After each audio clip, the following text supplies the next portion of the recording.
The delegation of Antigua and Barbuda thanks you and the member states of this Permanent Council for the opportunity to bring to the attention of the people of the Americas a further step in righting ancient wrongs that deeply scarred many of our societies. Denial of the basic human rights of indigenous people and of people of African descent has been an ugly wart on the face of the collective history of the Americas. Regrettably, though we claim to live in an age of enlightenment, discrimination and intolerance based on color and creed persist in many of our nations. Such discrimination is often hidden and many times denied, but it continues to be experienced every day, mocking the high-sounding values inscribed in the constitutions of our countries. That is why in this organization, we should not falter in calling out racial discrimination and religious intolerance whenever and in whatever guise they emerge. It is also why our countries should collectively celebrate those occasions when we reject man's inhumanity to man, and when we acknowledge ancient wrongs and apologize for them as part of reparatory justice. Mr. President, on April 30th, the Prime Minister of Antigua and Barbuda, Gaston Brown, publicly and unreservedly apologized to the Rastafarian community in Antigua and Barbuda, who were marginalized as social outcasts and actively discriminated against for decades. In the eyes of the colonial power that ruled our country for 3 centuries, the sins of the Rastafari were twofold. First, their complete rejection of a British imperial culture that enslaved people of African descent and amputated their connection to their ancestral homeland in Africa. And second, their determination to shape an identity that refused to succumb to the desecration of their culture and their religious beliefs. For these transgressions, they were marginalized and alienated for almost 100 years throughout the Caribbean. It is a tribute to their endurance and their innate capacity that the Rastafarian community throughout the region, and now increasingly in many parts of the world, have produced professionals in medicine, in science, in the halls of academia, and in the performing arts. In the words expressed in song by the most internationally known Rasta, the iconic Bob Marley, we refuse to be what you wanted us to be. We are what we were, and that's the way it's going to be.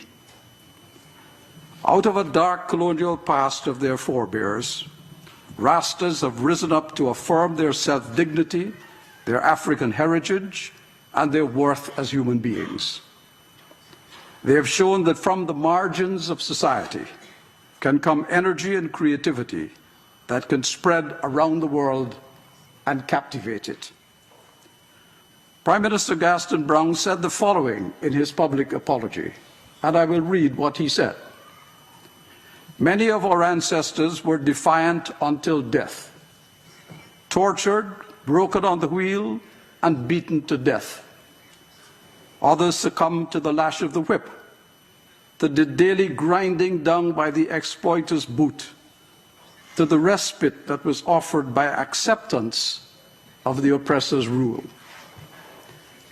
You, the Rastafari, remain defiant in defense of your culture and human dignity. So, you had to be marginalized, scorned, victimized, and labeled. But you endured. living in your own community, growing your locks, and retaining your own religious connections. Cannabis for you was not a mind-numbing drug that disembodied your spirit from the Babylon in which you endured. It was a vehicle for religious communion with Zion, the place where black people lived with dignity, in freedom, and connected to their being.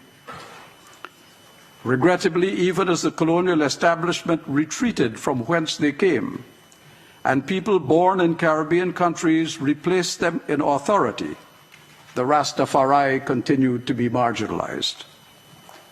There were times in Antigua and Barbuda when our own misunderstanding of Rastafari and its religious rituals, such as the use of cannabis, caused our establishment to turn away Rastas at the airport and to demand that their children cut away their locks as a condition of entering school. Even our churches scorned the Rastafari. That discrimination went on for decades, preventing the Rastafarian community from escaping the confines of poverty and denying them the right to explain who they are, what they believe, and what part they wish to play in the homelands that are now our collective heritage. It is long past time for discrimination, marginalization, and rejection of the Rastafarian community to end. In the full knowledge of all that I have described here, my government pledges recognition of the Rastafarian community and equality as an integral part of our community. And just as we accord the right of others to practice their religion, including their religious rights within their churches, so too do we accept the rights of the Rastafari to practice their liberty, their cultural and religious practices, including their sacramental use of cannabis. For all the harm that has been done to the Rastafari over the decades in Antigua and Barbuda, I apologize most sincerely on behalf of my government and the government that went before us. That was the Prime Minister's public apology. Mr. President, the Prime Minister and government of Antigua and Barbuda have already taken steps to recognize the dignity and worth of the Rastafarian community as an integral part of our society. Members of the Rastafari have long served as teachers in our schools and as key members of our farming community. Now they serve as senators in our parliament and in our diplomatic service, including with the rank of ambassador.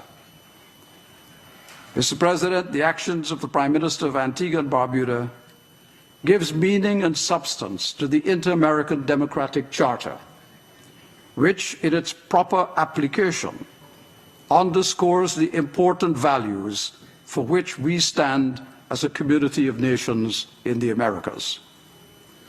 The measures that have been taken are consistent with Article 9 of the Charter, which commits us all to the elimination of all forms of discrimination, especially gender, ethnic and racial discrimination, as well as diverse forms of intolerance, the promotion and protection of human rights of indigenous peoples and migrants, and respect for ethnic, cultural, and religious diversity in the Americas, contributing to strengthening democracy and to citizen participation.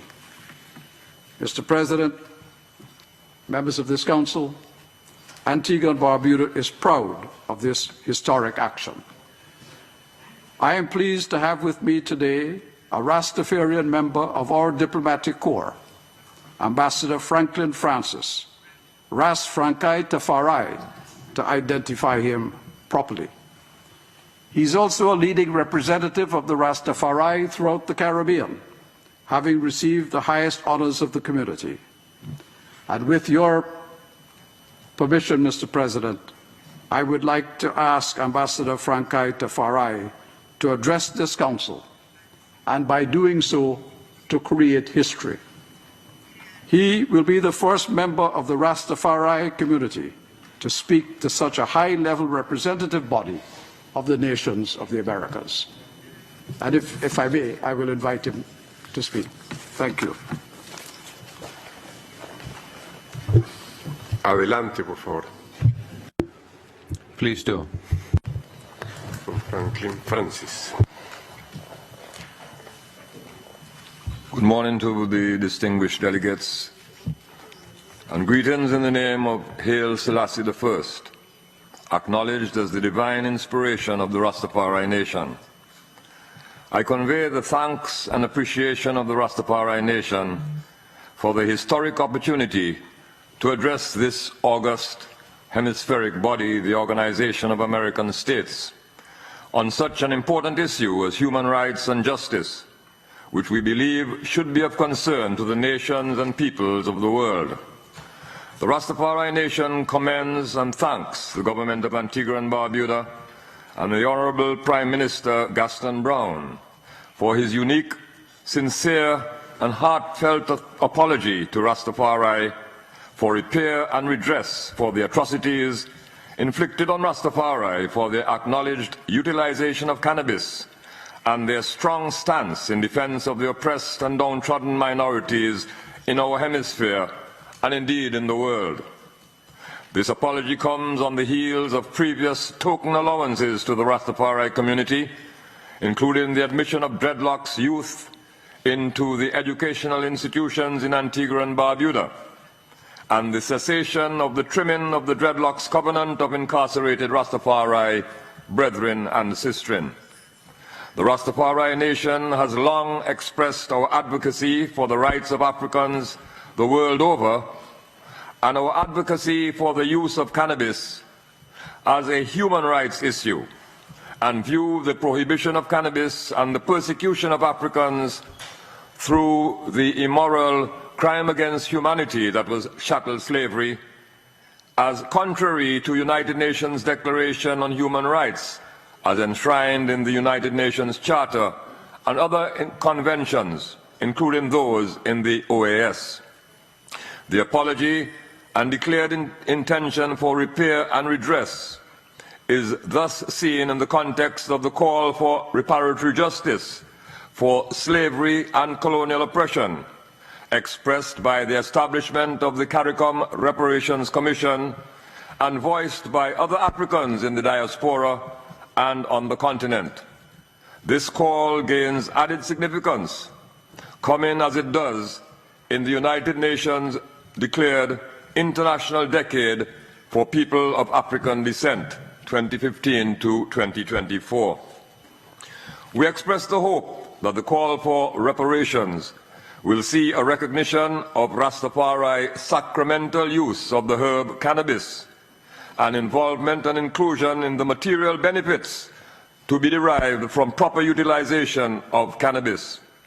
Further, that repair and redress will involve assistance to the formerly disadvantaged Rastafari and African communities, and for the Rastafari inclusion in the civil society, community, and societal deliberations on developmental and other issues of concern to all oppressed peoples. Noting that Rastafari and African peoples are situated throughout the nations of the Americas, it is our hope and fervent prayer that the call for reparatory justice will be heeded not only by other Caribbean leaders, but by other hemispheric leaders and the entire international community. To the distinguished delegates of the 34 nations of the Americas represented here, I give my heartfelt thanks for the honor of addressing you. Thank you, sir.